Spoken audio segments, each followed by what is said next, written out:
personal experiences impact the politics we bring forward to the voting booth? Let's talk about that. Instead of focusing on winning arguments, we're teaching the basic fundamentals of sales and marketing and how we can use them to win in the world of politics, teaching you how to meet people where they're at on the issues they care about. Welcome to the Brian Nichols Show.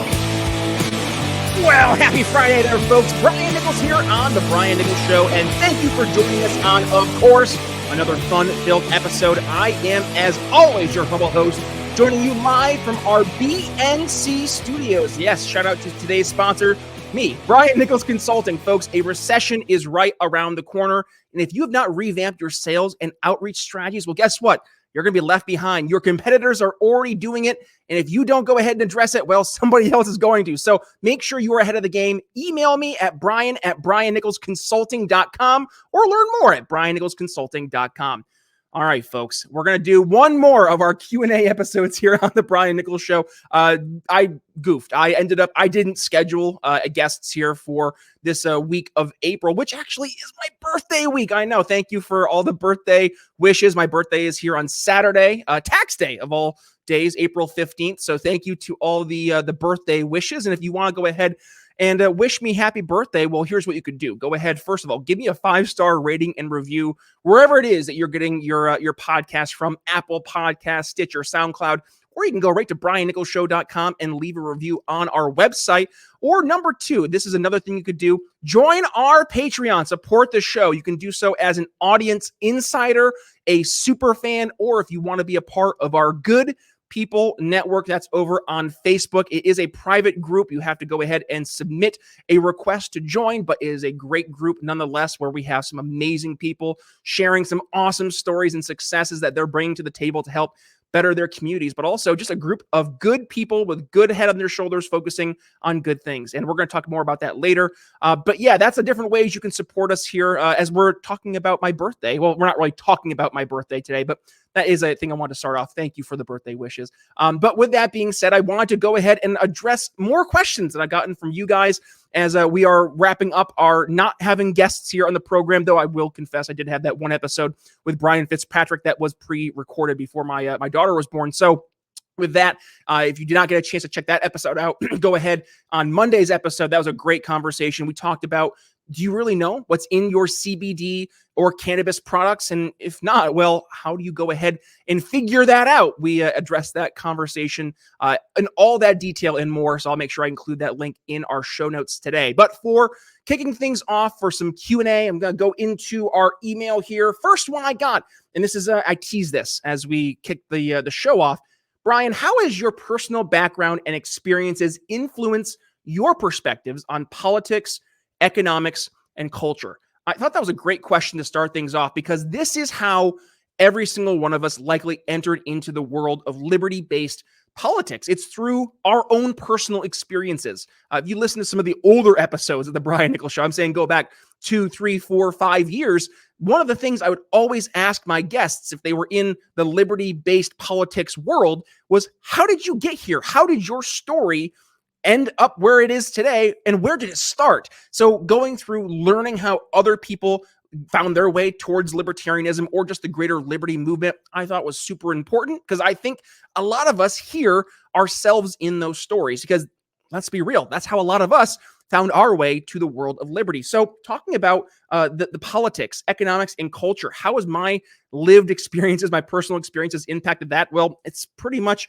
across the board from when I was a kid to where I am today. So go back to when I was a wee little lad up in northern New York. And so my dad was a legislator in our home county for 15 years. And with that, I got so many opportunities to meet elected officials, whether they were local officials, state officials, or heck, even some of our federal officials. I got to shake the hands of the amazing HRC, Hillary Rodham Clinton. Because remember, folks, she was our U.S. Senator in New York State. I obviously been saying all the praise tongue-in-cheek. She could not care less that she shook my hand. As a matter of fact, you could tell she did not want to be in our little home county up there in northern New York. She was like, why are we here? You ever watch Super Troopers and they're doing the big drug bust scene where they have the governor come in and she's like, what are we doing here? And they're like, oh, it's a drug bust. Cocaine? Marijuana? Then why are we here? That's how Hillary felt. It was a carp tournament. And she's like, why am I here?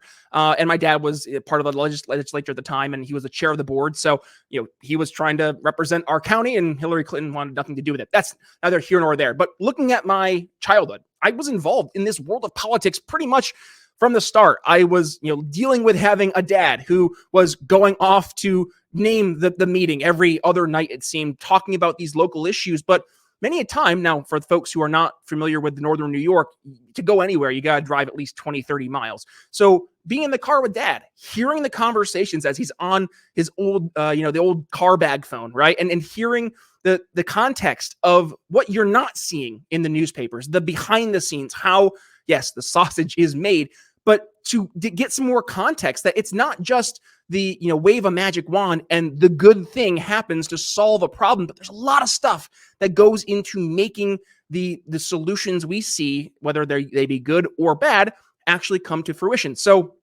growing up in that world, it was, very enlightening for me and also very formative. I just grew into loving politics. That's why I've gotten to where I am today doing this show.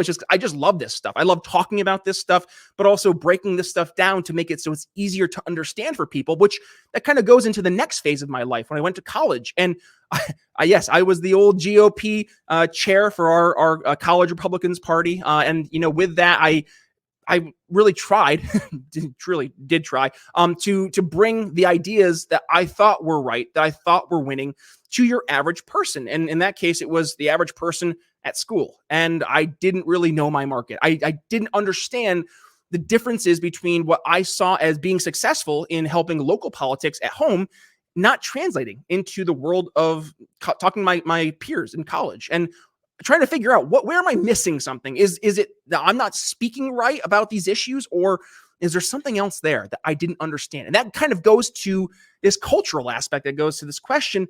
Yeah, I looked at the culture of my generation, and I'm an older millennial. I look at where we are as a group, and I know I guess I'm not really unique in this case, but there's a lot of folks like me out there. I'm sure you listening to the show feel this as well, but you just don't feel like you fit in. You feel like sometimes you're speaking a different language. And I realized that maybe there was something I was missing in terms of being able to communicate my ideas, but also, was I on the right path? Was I, actually figuring out my ideas, or was I just on a team?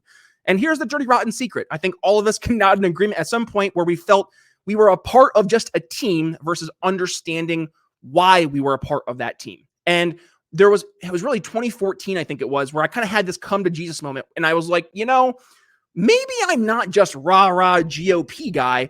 Maybe there's more to this I need to look into from a philosophy standpoint, from a principles standpoint. And who I ended up hearing was Rand Paul. Rand Paul talking about, I think at the time it was the droning of American citizens. And Al-Awlaki, I think that's the guy's name. I just butchered that guy's last name. But when they droned his son in Pakistan, Yemen. Yeah, they droned him in Yemen. And just hearing Rand Paul go and stand up in front of the U.S. Senate saying, no, you can't do this to an American citizen, that kind of woke me up. And then I also realized, hey, Rand Paul, I know that name, Paul. Oh, that's Ron Paul's son. Now, me being little Brian, I didn't put two and two together until after the fact. But I remembered in 2008 watching Ron Paul on the debate stage take on the GOP establishment just 7 years after September 11th and saying, hey, maybe we should consider the idea that our CIA at the United States brought up, and that is blowback, that the folks that attacked us on 9/11, maybe there's a reason for them attacking us, and we should at the very least understand it, know why they did it. And that, for me as a kid, hearing a different way of presenting this idea on the debate stage, yeah, it kind of sparked a little bit of, that was interesting, because it wasn't what you heard from your traditional Republican, whether it was who was on the debate stage then? It was Rudy Giuliani. Was it Newt Gingrich? I think it was Newt Gingrich, John McCain, all those other old GOP establishment neocon fuddy-duddies that really have made up the party for generations at this point. But Ron Paul and his son Rand Paul helped plant that seed of questioning, is this the way we should be doing things? And for me, from a cultural standpoint, it allowed me to start to think about things in a different way, getting out of that team mentality and trying to approach issues as they were. issues. And with that, take a principled approach to addressing those issues versus just saying, what's our team say today? Got it. That's my talking point. That doesn't work. And we see this right now, especially in the way that our social media world is, that having just the team talking points, it doesn't do it anymore. There's enough people who are at least aware that the team mentality doesn't work, that as soon as you start talking team politics, they turn you off. They want to hear what you're talking about from a principled standpoint, but also to know that you're authentic in that position, that you're not just going with wherever the winds are blowing just based on the tenor of the populace that day. So from that standpoint, obviously that changed a lot of how I was approaching politics, but then moving to Philadelphia, that was a big switch. So moved to Philadelphia in 2015 and 2015? Yeah, 2015. Man, time is a son of a gun. And with that, living in Philadelphia for 7+ years, yeah, definitely changed my context of, you can change a lot of people's minds. No, hive mentality, groupthink is real.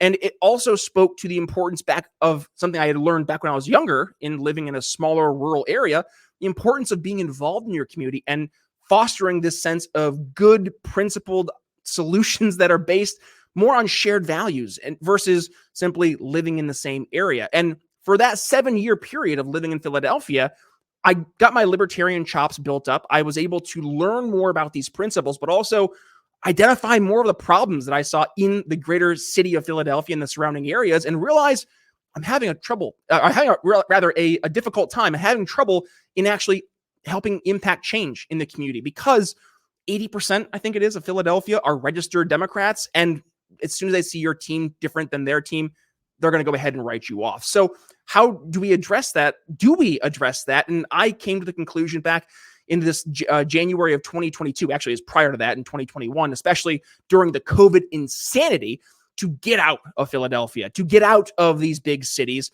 specifically big cities where the people that you surround yourself with not only do not agree with you on principles, on policy, on values, on morals, but they actively do not like you. I remember I was sitting with my wife. We were eating lunch at one of our favorite burger joints in Philadelphia. It was right after the 2020 election. And they had just at that point certified the election for Joe Biden. And sitting there, all of a sudden you see all these people driving down the street, honking their horns, cheering, celebrating Joe Biden, he won. And you could feel at that point that if you weren't on board with this, you're the enemy.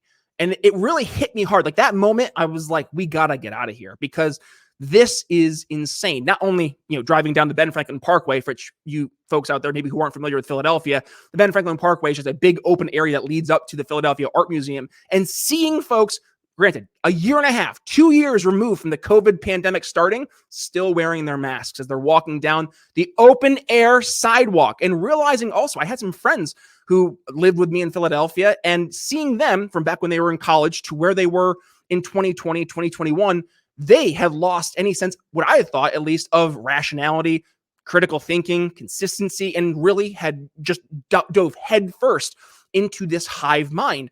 And you're walking down the street with them, seeing them wear a mask, and me be like, yo, fam, you can take off your masks. We are outside. Or sitting down at a beer garden and having to, as soon as you stand up, put your mask on, because even though you're outdoors, you're a threat. Because what? And then that's the thing. There was no logic. There was no rationality. So that really helped spark the advent of me moving away from Philadelphia and getting into an area to where I am now, Eastern Indiana, surrounded by people not who only share like minds in terms of goals and values, but also morals and principles.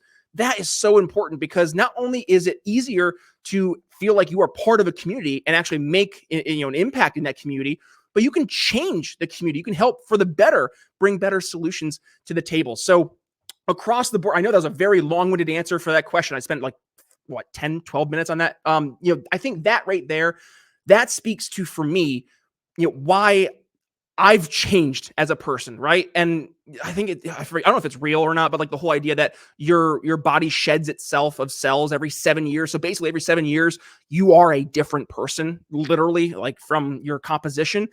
And that's so true, though, at least from who I was 7 years ago to who I am today. And then going back to who I was 7 years ago, that person was a very different person than the person I was 7 years before that. So I guess it goes hand in hand in terms of the politics, the economics. Oh, yeah, the economics too, by the way. Living in Philadelphia, that really hit home in terms of, wow, I'm having how much money taken out of my paycheck? And where is this money going towards? And am I seeing any return on this? Oh, you mean during COVID when we had to go 4 weeks without garbage picking up our garbage in the city becoming a cesspool? Yeah, that definitely raised some red flags and also spoke to why this idea of socialism, communism, not only does it not work, it's nonsensical. And to even argue with folks who bring that as a solution to the table, complete waste of time. So that was, I guess, the answer to that question. Brian, what are some of the most significant cultural shifts that you have observed over the years, and how do you think they've impacted society at large? I mean, guys, COVID pandemic, that was the biggest switch I've ever seen. I think any of us have ever seen, because we all felt it. It impacted everybody, regardless of where you lived. Everybody was aware of it. And especially if you were in these blue areas, these blue states, blue cities, you got hit hard. Like being told you're essential, you're non-essential. So if you're non-essential, sorry, you can't go to work to provide for your families. Well, what are we going to do about it? Oh, we'll go ahead and print you a couple bajillion dollars that we're going to hand out to every single U.S. citizen. I mean, what are we doing here? Oh, by the way, behind the scenes, billions of dollars to our corporate friends here in the quote unquote private sector. We all know it's the corporatist environment we live in. But that right there, I mean, that impacted not just a huge economic shift, it hit culturally across the board. I mean, people that I looked at, I mentioned them here earlier, people I looked at as sane, rational, logical people who could make, decisions based on, critical thinking, all of a sudden just being completely out to lunch in terms of being able to rationalize what they were promoting as our solutions to the COVID pandemic. We need to lock down and mask up indefinitely until the vaccine arrives. Oh, wait, not till the vaccine arrives, until everybody gets the vaccine. And yeah, we're going to support you not having a job unless you get the shot, until we learn that the shot doesn't actually stop the transmission. Am I going to get banned on YouTube? Probably. But you hear this conversation. And by the way, if I do get banned on YouTube, that's why you go and follow us on Sovereign, because this episode is going to air earlier, beyond our actual podcast dropping and the YouTube version. It's a Sovereign exclusive. You get that a day early. So make sure you go to Sovereign and sign up there. SOVREN, link in the show notes. But that right there spoke to exactly why I said this many times in the show. You need to surround yourself with people who not only share your values, your goals, your morals, but it's not enough to surround yourself with people who you had shared experiences with, which I thought was good. People that I went to college with and I grew up with in my early and mid 20s, that's not enough. You have to have some underlying principles, some morals, some values that actually matter. And they do matter, right? And how do we make sure that we're promoting those on a consistent basis? Well, by surrounding yourself with people who also promote them. Now, that is very different from being in an echo chamber, from being in this groupthink environment. I want you to challenge people in your communities. I want you to go out and push the envelope towards a pro-liberty approach. But it's so much easier to go after a market that is in our niche, that's already open to our way of doing things, and trying to get 80% of Philadelphia to switch their perspectives, or to get your friends who they buy this stuff hook, line, and sinker, and there is no underlying principles, to get them to change their mind. It's important for us to spend time on going after folks who actually share our values, share our goals, share our morals. So I hope that answers that question across the board. Brian, where'd it go? I just lost it. Brian, there we go. In the realm of politics, are there any individuals or organizations that you are particularly fond of, admire, or find inspiring? What specifically do you like about them? Go. Okay, so for this one, I mean, it's easy, but I talked about him earlier. Ron Paul. Ron Paul is one of the top people that I think anybody in the liberty movement can point to as kind of like the dad of this entire movement, namely because Ron Paul has been saying the same darn thing right now as he has been saying since the 1960s and 70s. That right there, the consistency, the authenticity, that speaks more to any specific politician who's right on a certain issue. People are looking for not just someone saying the right things, but consistently saying the right things, even when it's not popular. Another person, Thomas Massey. Thomas Massey, back in 2020, when the COVID pandemic was hitting the fan, the proverbial crap hitting the fan, he was willing to stand up not only against his party, but against the head of his party in President Trump, and saying, no, we should not be signing this COVID relief bill. We should not be arbitrarily printing trillions of dollars that we're just going to hand out to the American public and hand out to our corporate crony buddies. No, this doesn't make sense. Actually, this is going to exacerbate the issue that we're trying to quote unquote fix with this solution. Not only was that a ballsy move for him to stand up and fight against it, but he stood firm when Trump went after him specifically, when Republicans like Liz Cheney endorsed his primary opponents. You see right there, that was something that he didn't have to do, but he did because it was the right thing to do. And he did it based on principle, even when it was not the most popular thing. And guess what? Fast forward 3 years, and who was the one proven right? Thomas Massey. Here we are facing record inflation. We're seeing right now our world's still on fire from the aftermath of the COVID insanity and the subsequent government policies, lockdowns, forced vaccinations. You're still seeing it. You're still feeling it. It's why states like New York and California have been hemorrhaging people left and right, leaving their state en masse towards areas like Florida, Texas, Indiana, states that said, you know what, we're not going to go ahead and be insane in our response to the COVID pandemic. We trust you as, Mr. and Mrs. American to make the right decision, the right choices for not just yourself, but for your family and your community. And guess what? Those states that took that approach, not only did they not suffer, more death and devastation compared to their blue state counterparts, but from an economic standpoint, they are miles ahead. And that speaks to why it's so important for us to focus on these shared values and goals, because when this stuff hits the fan, you need to make sure that the people in control of that big red button that says do not push don't have the temptation to pull the lever down and push the button. So, we're already getting hard pressed of time. So I guess the final question we will address, Brian, what advice or recommendations do you have for listeners who are looking to become more informed, engaged, and effective in their efforts for creating positive change in their communities and beyond? What a great question, because that speaks to our brand new group we have over on Facebook, which I know I've heard the lamenting Brian on Facebook. Listen, whether you love it or you hate it, Facebook is still one of the best group environments to have a group type environment. So if you want to network with people, man, I'm sorry, unless I get told something else where there's more people that is more accessible, Facebook was the place to go. So with that, we have our Good People Network over on Facebook. And what are we doing over at the Good People Network? I talked about this last episode. We are talking to folks who are bringing great solutions to the table in terms of public policy, in terms of solutions to the problems they see in their communities. You see a problem in society at large. What are you doing to help fix it? And with that, bring just good people together. This goes back to something we've talked about many a time here on the show. Good people. Bring out the good in people. So I challenge you to surround yourself not with people who you have your shared experiences with. Maybe it's your old buddies from high school, your old buddies from college, your old work friends. That's great. That's all well and good.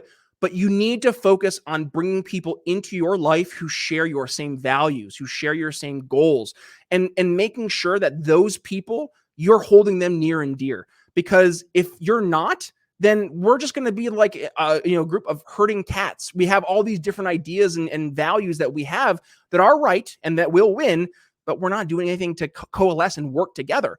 And this is where our friends on the left do a really good job, whether we like it or not. They are good at mobilizing and working together. Look up in Wisconsin. We just watched, was it 50% of the electorate, I think it was Gen Z, and they just put I think it's a far left individual, a judge, into their Supreme Court. So yeah, it matters. It's important for us to network. And I want to stop us just, sitting here and complaining. There's one thing that's been so exhausting in the greater libertarian movement, liberty movement, Republican, GOP, whatever conservative you want to label yourself as. We have to stop just arguing about when we see things wrong. And well, the Democrats are doing this terrible, or the progressives and the leftists, they're doing X, Y, Z. Yeah, they're going to keep doing that too. So instead of just bitching and moaning about it, What are you going to do about it? What are you going to do outside of policy to actually help bring change? And with the Good People Network, that's what we're talking about. I'm going to be having, I'm not trying to spoil anything, but I'm also having some folks in that group who are going to be on the show talking about the solutions they're bringing to the table, like our good buddy Michael Pickens, who's going out and helping solve the cancer epidemic, which we're going to leave it at that, but you're going to have to tune in to hear how he's doing that. And that's something I want to raise up in the Good People Network, people who are bringing these solutions to the table, like Michael, like Jacob Beckley from the Beckley Foundation. You go through the list of folks we've had here on the show who brought great solutions to the table. I want more of that. I want us to build a network, a community where we can both work together, promote each other's work, but also work in terms of helping build an economy for those good people doing our good things. We have to stop being little islands, right? We have to start doing more at working together, because only when we work together will we effectuate change. Whether you have a strong opinion or not on the whole Bud Light, Dylan Mulvaney, controversy, you can look at what's happening right now with Bud Light, as I'm recording here today, losing $6.3 billion with a B dollars in their market share. The fact that was, directly as a result of anyone who thought that having Dylan Mulvaney as the spokesperson for Bud Light, being the spokesperson for Bud Light, the fact that they could effectuate change that quickly speaks to how important it is for us to do this more consistently, not just when we're pissed off, but rather when we're trying to promote goodness. So I'll leave it at that. If you want to be part of this awesome group, I have eliminated the barriers. You don't have to be a supporter of our Patreon. It's over on Facebook. It's a private group. So go ahead, put your request in to join the group. Now, if you want to support the group and just the greater Brian Nichols Show audience, please consider joining our Patreon, $1.99 a month. Literally, folks, less than a cup of coffee as an audience insider, or you can be a super fan, $5 a month. And also, we still have our candidate school, $9.99 a month if you're running for local office, right? Brand new ebook that came out here back at the beginning of the year, How to Win Your Local Election. Go ahead, grab your copy today. I will include that link in our show notes, but also it's over on briannicholsshow.com. And I guess, that's really all I had for us today as we kind of wrap things up. What are your guys' thoughts? I want to hear about it. Do you think it's important for us to focus on building, a network of good people? Do you find it important to surround yourself with people who share your values, your morals, your goals? And I guess, do you find it important for us to share our stories, how we came to be in this greater liberty movement?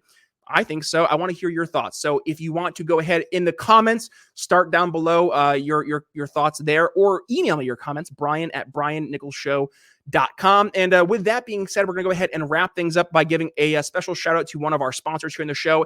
And that is the amazing site that is Proud Libertarian. If you're looking for any liberty-based swag, especially anything here from the Brian Nichols Show, like we have our good ideas don't require forced snapback. I'm rocking our Stop Trusting Government Bureaucrats, looking at you, Tony Fauci, and all those other people who destroyed America and the world back in 2020. So if you want to go ahead and get any of the liberty-based swag that you want to go ahead and rock and roll as you're trying to promote the ideas that we're bringing here to the Brian Nichols Show and to the greater liberty movement, briannicholsshow.com/shop. That'll bring you to Proud Libertarian. And do yourself a favor, use code TBNS at checkout. 10% off your order, and a little bit goes back here to support the show, to leave us having amazing guests and having awesome conversations that will do what? Leave y'all, where am I? Over here, educated, enlightened, and informed.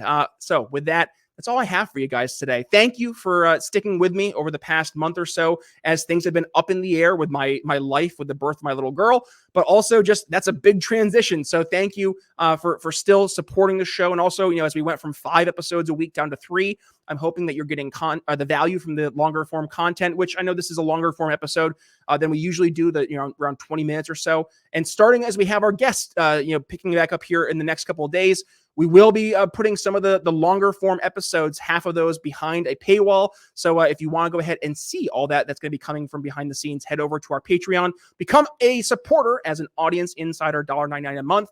Or if you just go ahead and make a one-time PayPal donation, you can do that as well. So otherwise, that's all I have for you guys today. With that being said, Brian Nichols signing off here on the Brian Nichols Show. We'll see you on Monday. Thanks for listening to the Brian Nichols Show. Find more episodes at briannicholsshow.com.